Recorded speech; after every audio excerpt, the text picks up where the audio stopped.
Assalamualaikum warahmatullahi wabarakatuh. Alhamdulillah wa kafa, wassalatu wassalamu ala sayyidil mustafa. Amma ba'du. Hadirin pemirsa TV MUI rahimakumullah. Pada kesempatan kali ini kita berada pada bulan Rabiul Awal.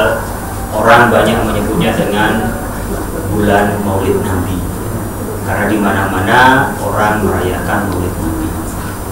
Merayakan Maulid Nabi ini ada dua tujuan besar yang hendak disampaikan oleh orang yang merayakannya. Pertama adalah mengungkapkan kebahagiaannya dengan hadirnya Rasulullah SAW. Yang kedua, mengungkapkan tentang kecintaannya. Mengapa kita pantas gembira dengan lahirnya Rasulullah?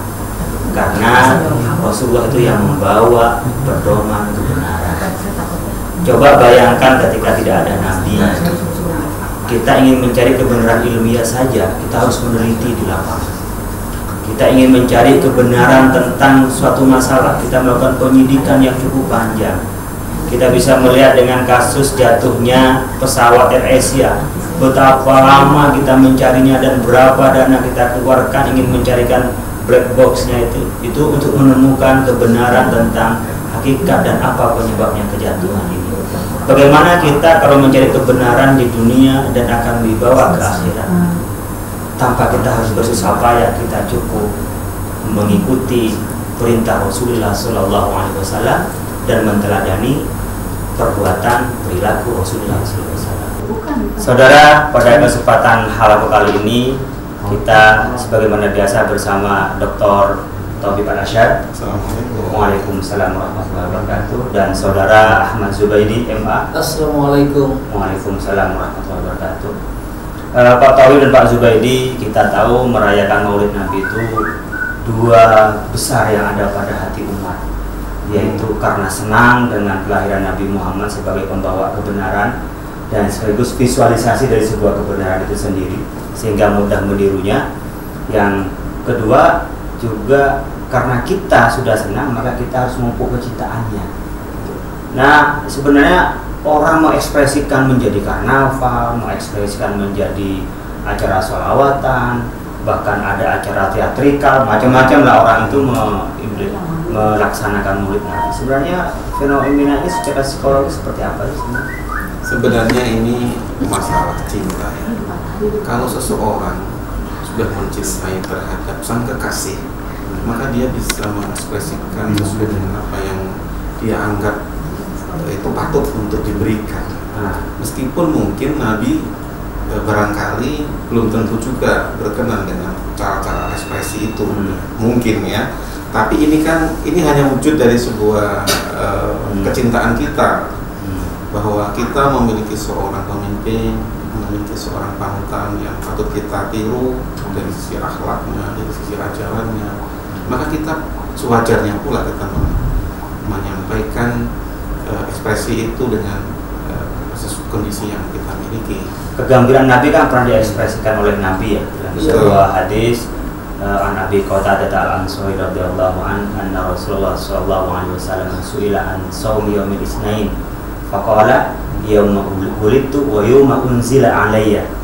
Ketika Nabi ditanya tentang puasa hari Senin, Nabi mengatakan pada hari itu saya dilahirkan dan saya menerima wahyu, kata Nabi.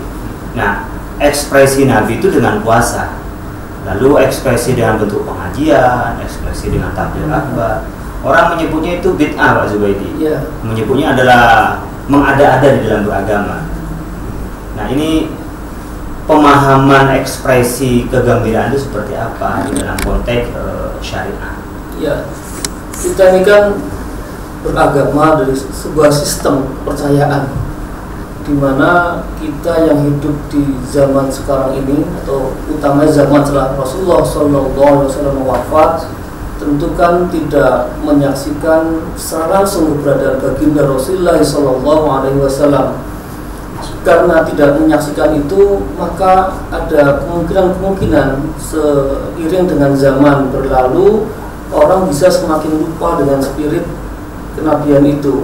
Orang bisa semakin lupa dengan apa yang dibawa oleh baginda Rasulullah SAW. Tapi saya kira di situ juga ada dua hal yang penting memang. Dengan maulid ini sebenarnya kita ingin satu, ya tentu menumbuhkan cinta tadi kepada pribadi Rasulullah SAW. Karena bagaimanapun beliau adalah seorang nabi yang diutus oleh Allah Subhanahu wa taala untuk menyelamatkan umat manusia. Sebagaimana dikatakan Pak Khalil tadi, bahwa kita bisa bayangkan kalau Allah tidak mengutus baginda Rasulullah SAW, akan jadi apa umat ini? Ya, segala kemurkaan, ya, kebiadaban ada di muka bumi ini, dan sistem akidah yang saat itu sudah melenceng jauh dari nilai-nilai. Persoalan menyampaikan kegembiraan lalu pola bermaulid Nabi itu kan yang berpola-pola itu, sehingga ada orang merasa sangat benar dengan ajaran Islam dengan pola-pola merayakan maulid Nabi, dengan karnaval, dengan pengajian, dengan baca Quran, dengan sholawatan, bahkan dengan arak-arakan kadang-kadang. Tapi ada kalanya yang mengatakan bid'ah sayyi'ah. Ya, yang mengatakan bid'ah ini karena dia berpikirnya sangat formalis, ya, sangat literal. Karena melihat tidak ada dalil, tidak ada dasar-dasar hukum dalam Al-Quran maupun As-Sunnah, mereka mengatakan bahwa ini perbuatan yang bid'ah dan bid'ah yang dolalah, karena dianggap bagian dari mengamalkan ajaran agama yang tidak sesuai dengan tuntunan agama, bahkan tidak ada dalam tuntunannya.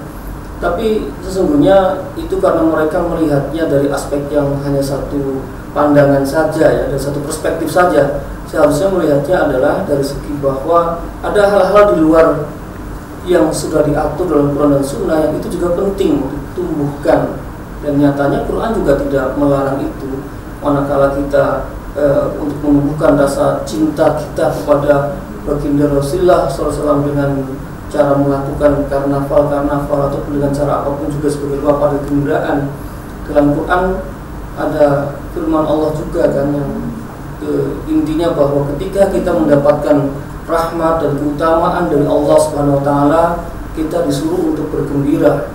Qul bi fadlillahi wa bi rahmatihi fa bidzalika falyafrahu huwa khairum mimma yajma'un. Ya, dalam ayat itu kan jelas sekali bahwa ketika kita mendapatkan keutamaan, mendapatkan kebahagiaan, nikmat besar dari Allah Subhanahu wa taala, kita diperbolehkan untuk bergembira. Dan nikmat diutusnya baginda Rasul adalah kegembiraan yang tiada batas, kegembiraan yang tentu tiada bandingannya dalam kehidupan kita ini. Maka menurut hemat saya sangat patut, sangat layak kalau kita umat Islam dalam konteks ini juga bergembira sepanjang masa, dan momen yang tentu tepat, momen yang tentu berkenaan dengan itu yang momen dilahirkannya Maulid Nabi ini. Mungkin kan orang kadang-kadang sulit membedakan mana itu syiar, mana yang inti agama. Mungkin dianggap bid'ah itu ketika berkenaan dengan inti agama, tetapi syiar itu pasti dinamis. Sama dengan kewajiban bagi kita untuk menuntut ilmu. Tapi cara menuntut ilmu, pertemuan menuntut ilmu seperti halaqah seperti kali ini bisa saja melalui formal, halnya seperti hanya sekolah di S1, S2, S3 sampai profesor barangkali. Nah itu kan pola-pola syiar sebenarnya. Mungkin kita bisa mendudukkan dulu berkenaan dengan definisi Maulid Nabi.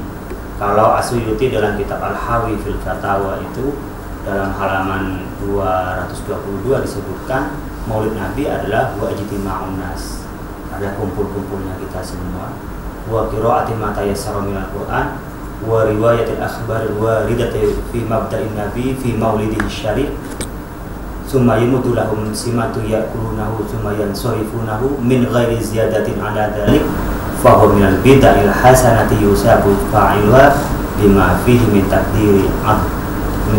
takdiri maulidin nabi wa idharil farh bil istibsyar bi maulidihi syarif.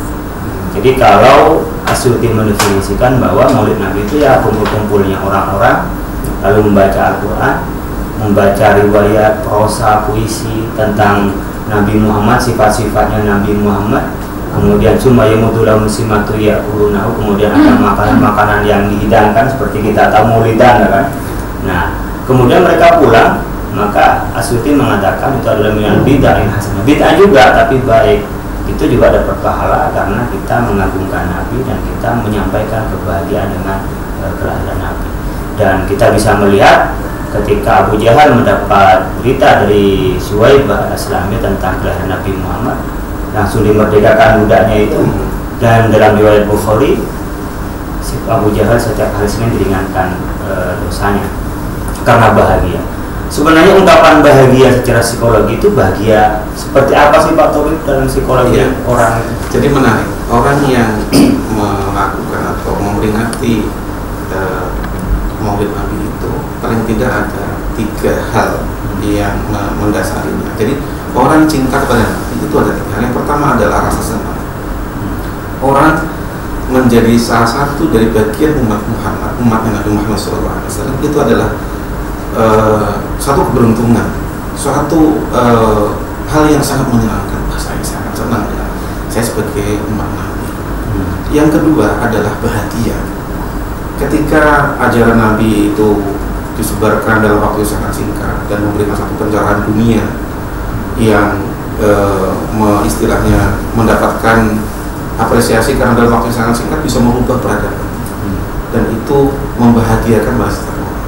Dan ingat bahwa orang yang ada konvergensi agama, orang yang berpindah agama dari non muslim kepada muslim, itu rata-rata dia salah satunya adalah di situ mendapatkan satu kebahagiaan yang sejati.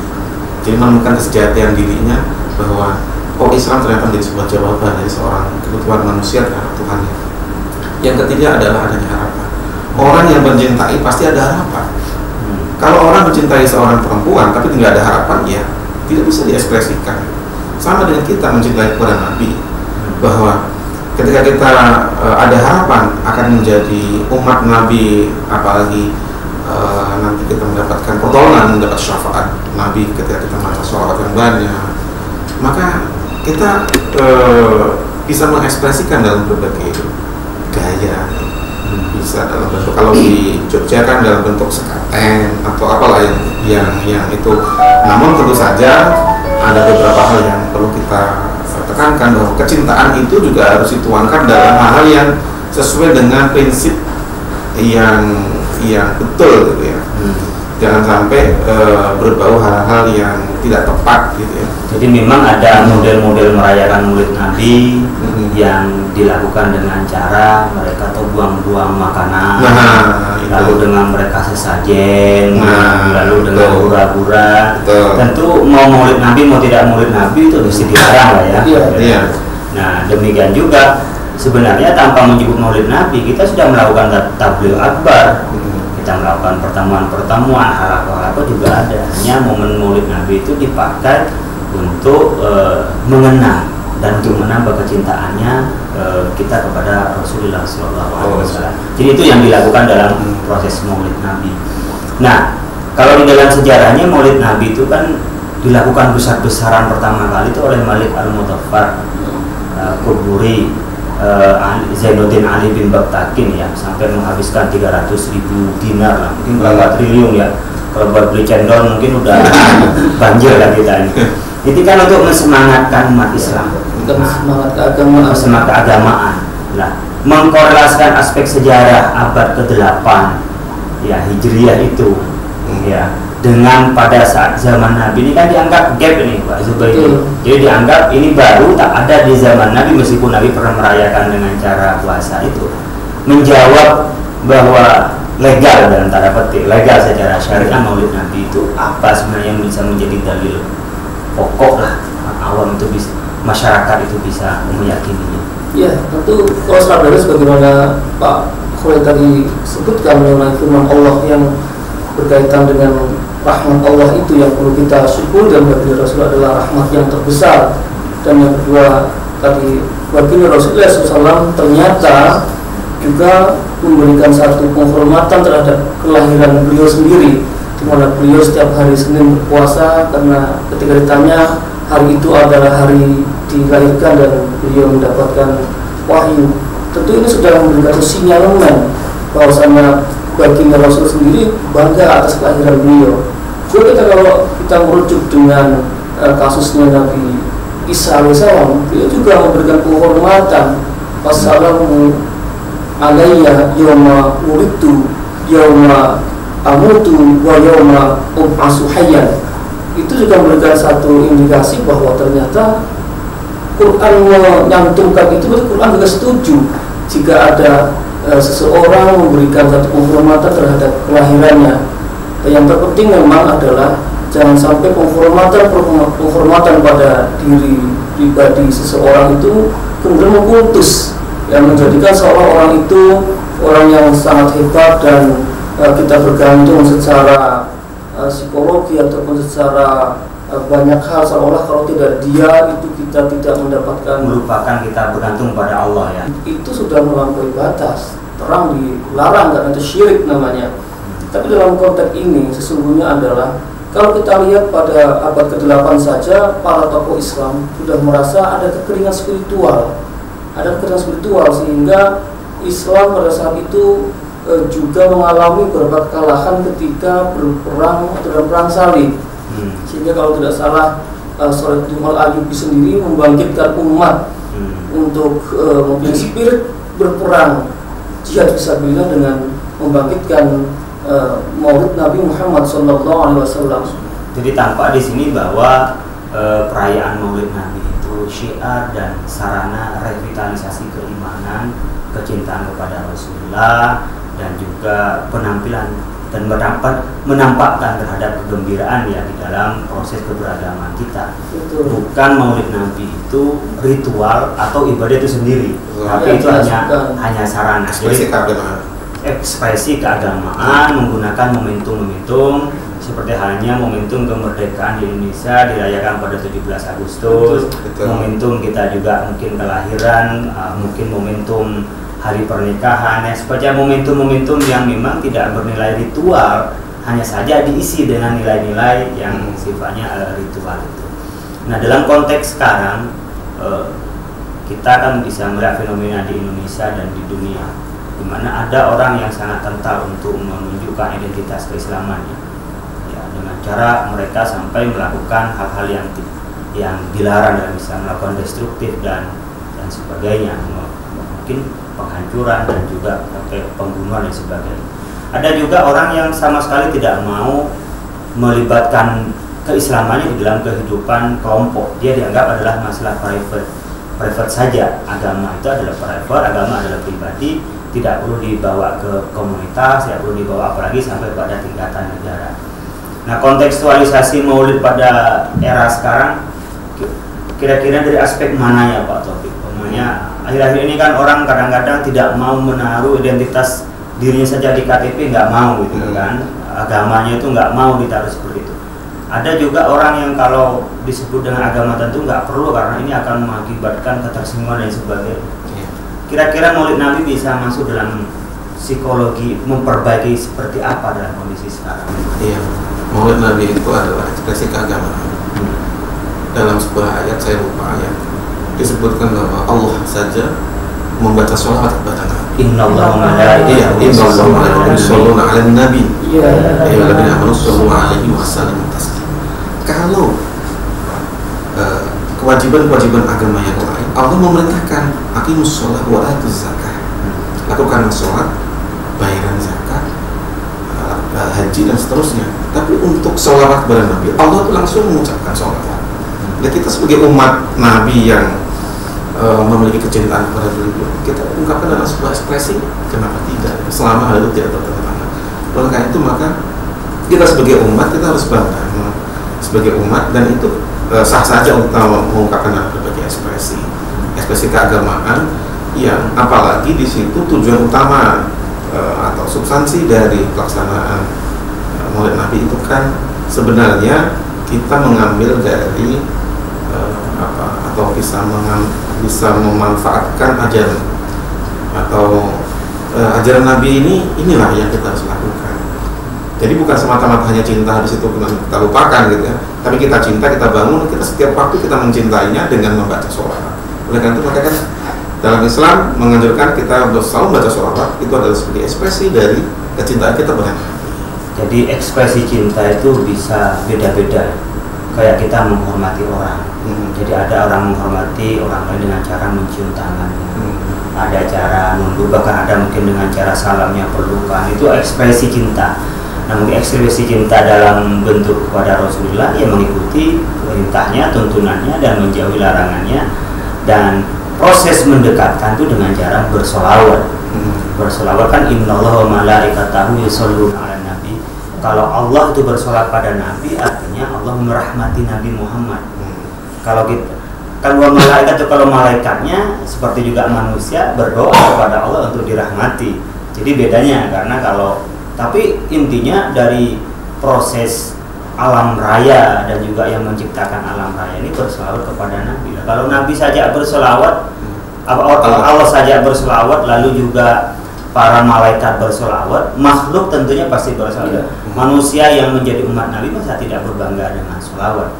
Nah, konteks solawatan itu sangat dekat dengan konteks maulidan.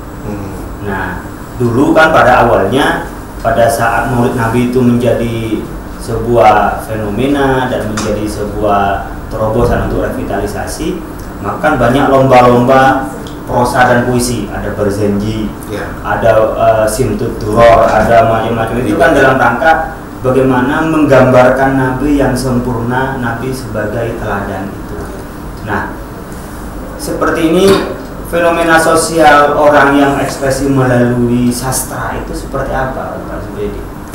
Ya, ini kan bagian daripada ingin mempersonifikasikan baginda Rasulullah SAW dalam bentuk visual sebenarnya, untuk menghadirkan kembali supaya umat sekarang, umat-umat yang tidak hidup pada zaman Rasul itu bisa melihat gambaran bagaimana Rasulullah, baik secara jasmaniah, rohaniah, akhlaknya, kan seperti itu, sehingga mendapat gambaran yang sempurna.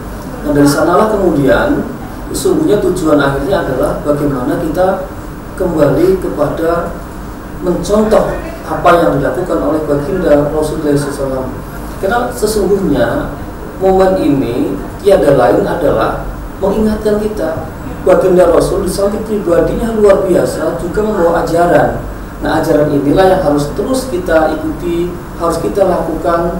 Jangan sampai kemudian kita mencari uswah-uswah yang lain selain baginda Rasulullah, karena beliau itu uswah yang sempurna. Jadi visualisasi, karena memang kemampuan manusia menyerap itu dari visual.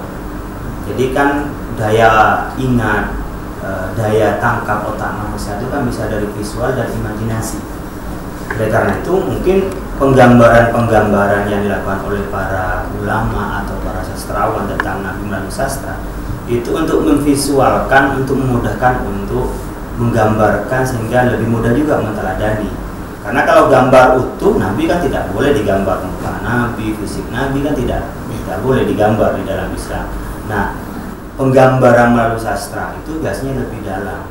Biasanya orang itu makin cerdas, itu biasanya cara pemahamannya makin abstrak. Dan orang biasanya makin dangkal, biasanya dia lebih kepada yang konkret dan nyata terlihat oleh mata. Nah, kondisi ini yang dilakukan untuk bagaimana membangkitkan kecintaan itu dan menambah kecintaan dan keimanan. Nah, Pak Tobi berkenaan dengan visual itu, Pak Tobi. Visualisasi Nabi dalam bentuk puisi, sastra, dan terimajinasi. Sebenarnya ini dalam bentuk normal orang cinta atau seperti apa orang seperti ini? Normal, Pak Holil. Nah, Ya. Kalau Pak Holil atau seseorang mencintai terhadap seorang perempuan, maka wajar saja dia memiliki imajinasi tentang yang dicintai. Bagi saya sangat mudah untuk mengetes terhadap tingkat kecintaan kita pada Nabi. Ini pengalaman pribadi saya, secara spiritual, pengalaman spiritual ya. Suatu ketika pada saat saya berangkat ke kantor, saya menggunakan, pada saat saya nyetir, kemudian saya mendengarkan sholawat. Pada saat mendengarkan sholawat, pada saat macet, saya membaca di satu media online. Di situ ada pemberitaan media di Denmark memberitakan tentang penghinaan terhadap Nabi. Jadi pada saat saya mendengarkan sholawat yang sangat syahdu, pada saat yang sama Nabi dihina, itu rasanya ya Allah luar biasa. Dan dengan tanpa sadar mata saya itu menangis. Nabi yang begitu sekuat tenaga ekspresi memperjuangkan nilai-nilai Islam dengan keikhlasan yang tinggi, dengan akhlak yang mulia, dihina demikian rupa. Pada saat yang sama saya mendengarkan sholawat Nabi yang begitu syahdu dan akhirnya meneteskan. Dan ini saya anggap ini sebagai salah satu dari satu case di mana kita itu cinta kepada Nabi secara simbolik atau tidak. Tentu saja yang berikutnya adalah sampai sejauh mana kita menjalankan perintah dan menjauhi larangan Nabi itu juga bagian dari cinta yang cukup penting ya. Bagaimana mengatakan bahwa kita mencintai kepada Nabi tapi kita tidak pernah menjalankan apa yang diperintahkan dan tidak pernah menjauhi apa yang beliau larang. Nah, ini juga ekspresi-ekspresi seperti ini kita bisa lihat sehingga kita bisa mengukur pada diri kita sejauh mana kita itu mencinta terhadap Nabi kita. Makanya ketika hijrah dari Mekah ke Madinah itu disambut dengan sebuah syair. Ya. Tola'al badru alaina. Jadi digambarkan Nabi itu bagaikan bulan. Ya. Sekarang umumnya kita bisa melihat fenomena-fenomena di masyarakat dengan puisi, dengan karnaval dan lain sebagainya. Nah, kontekstualisasi Maulid ini dengan kehidupan beragama saat sekarang ini di mana letak fenomenanya yang sangat penting, Pak Zubairi? Ya, yang sangat penting adalah kita sekarang ini kehilangan figur. Dan kehilangan figur yang bisa kita jadikan sebagai teladan, sebagai uswah. Ya, masyarakat seolah-olah mencari figur-figur yang bisa dijadikan pemuas batinnya, dan ternyata karena mereka terlalu mengikuti instingnya barangkali, mereka lebih berkiblat kepada sesuatu yang sifatnya hiburan, sesuatu yang sifatnya memberikan kegembiraan dalam hatinya, tapi jauh dari nilai-nilai religi, karena larinya kepada artis-artis, larinya kepada mungkin bintang sepak bola, atau larinya kepada hal-hal yang sifatnya hanya pemuas batin semata tetapi tidak memuaskan spiritual gitu. Maka momen Maulid Nabi sekarang menurut saya jauh lebih urgen, jauh lebih mendesak dibandingkan juga pada era-era abad ke-8 Masehi itu, karena di sisi lain ada fenomena kekeringan spiritual sekarang lebih hebat lagi yang disiapkan ada modernitas. Manusia sudah begitu hingar-bingar dengan dunia ya, yang mereka pikirkan bagaimana mengumpulkan dunia, harta, aspek spiritualnya lupa. Ternyata mereka kayak fata morgana. Ya. Betul. Mereka ditumpuk semua ternyata tidak memberikan kebahagiaan apa-apa. Agama seperti rumah sakit. Ya. Bukan, tapi dalamnya orang sakit. Orang sakit dan mereka mungkin gelisah. Tadi mungkin kita bisa melihat fenomena anak-anak muda kita atau remaja kita mungkin lebih kenal pemain sepak bola daripada mengenal keluarga Rasulullah. Juga lebih mengenal perilakunya para artis kepada perilaku Rasulullah. Itu banyak sekali melihat, dan mereka kadang-kadang kehilangan figur ya. Jadi mereka siapa yang layak diidolakan. Mungkin juga sampai di rumah tangganya antara ibu bapaknya yang kurang baik untuk memberi teladan pada anaknya sehingga kehilangan figur. Mungkin momen itu perlu ditangkap oleh kita dalam momen Maulid Nabi ini untuk bagaimana mengisi kepada umat Islam dan khususnya remaja-remaja kita itu untuk menemukan itu. Dan idola di dalam Islam mungkin bisa dilihat dalam teks Al-Quran berupa uswatun hasanah. Jadi uswah itu adalah bagian dari idola. Mungkin nih Pak Tauhid di akhir, kira-kira sejauh mana menentukan arah orang hidup itu korelasinya dengan orang yang diidolakan? Jadi kalau dalam teori psikologi, untuk kita menjadi baik itu salah satu bagian dari cara itu adalah dengan teori modeling. Modeling itu sebenarnya bahasa yang paling mudah ya uswatun hasanah, teladan yang baik. Orang ya salah satu untuk menerapi ya. Terapi psikologis itu salah satunya adalah bisa juga mencari modeling dengan uswatun hasanah. Jadi kalau dalam satu keluarga, dalam satu komunitas, dalam masyarakat itu tidak ada model yang bisa dicontoh, maka ini menjadi problem yang serius. Karena itu maka Nabi sebagai satu model yang bersifat universal kita bisa terapkan kepada sistem sosial mulai kecil dalam keluarga. Bagaimana seorang bapak itu bisa memerankan contoh yang baik, Kan ada bapak habis maghrib, dia bilang, nak, sholat maghrib sholat nak, jamaah ke masjid. Begitu anaknya pergi, tempat duduk yang anaknya tadi dudukin oleh bapaknya dengan nonton televisi yang sama. Ini kan model yang tidak baik, gitu ya. Karena itu maka untuk meningkatkan kecintaan, untuk meningkatkan perbaikan masyarakat, maka setiap individu, setiap peran-peran yang ada itu bagaimana sebisa mungkin meniru atau mengikuti apa yang diajarkan Rasulullah. Terima kasih Pak Taubib dan Pak Zubaidi. Pada momen Maulid Nabi ini kita bisa mengambil banyak hikmah. Di antaranya kita merevitalisasi kecintaan kita pada Rasulullah SAW dan juga menampakkan kebahagiaan kita karena kita menemukan orang yang menuntun ke arah yang baik dan sekaligus menjadi model gambar visual untuk kita tiru dalam kehidupan kita sehari-hari. Dan pada saat yang bersamaan kita menemukan tokoh yang mampu membimbing kita, dan pada saat yang bersamaan pula kita bangga dengan kehadiran tokoh Islam yang kita panuti dan tokoh Islam yang kita teladani, sehingga kita bisa jalan menemukan kebaikan dan menemukan keadilan, menemukan kebenaran, dan menemukan cara bagaimana kita mendapat ridho dari Allah Subhanahu wa Ta'ala. Dari saya kurang lebihnya mohon maaf atas nama kerabat kru dari Halaqah, atas nama kita yang ada pada kesempatan kali ini, kurang lebihnya mohon maaf.